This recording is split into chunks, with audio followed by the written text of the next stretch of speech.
হয়েছে কি বল না,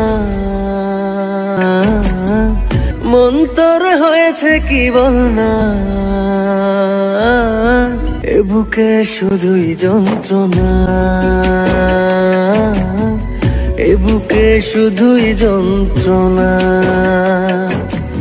ছিল না কে। ওয়াও, অবশেষে মুক্তি পেল সুপারস্টার শাকিব খানের তুফান সিনেমার আরো একটি নতুন গান। ভাই রে ভাই, এত মধুর ভালোবাসা থাকার পরেও কি হয়ে গেল সুপারস্টার শাকিব খান ও মিমি চক্রবর্তীর জীবনে?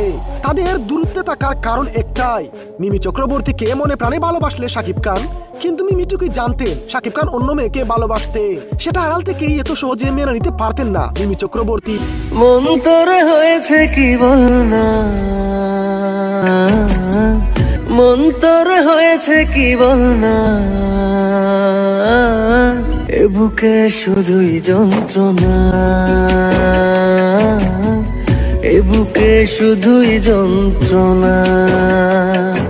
কিন্তু এটা জানতেন না মিমি চক্রবর্তী, শাকিব খানের মতো দেখতে হুবহু আরো একজন শাকিব খান আছেন, যাকে দেখতে লাগে শাকিব খানের মতোই, যে কিনা তার প্রেমিকার সাথে সময় পার করছে।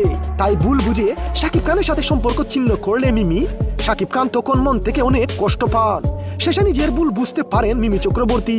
ভাই রে ভাই, তুফান সিনেমা যারা দেখেছেন তারা দেখলেই বুঝতে পারবেন তুফান সিনেমা যেভাবে দর্শকদের মন জয় করেছে। তাই প্রিয় সম্মানিত ভিউয়ার্স, কেমন লেগেছে তুফান সিনেমার নতুন গান? কমেন্ট বক্সে জানিয়ে দিন আপনার মতামত। ছিল না কেউ যে আপন, এ কেমন জীবন যাপন, উত্তর মন খুঁজে পায় না, এ বুকে শুধুই যন্ত্র।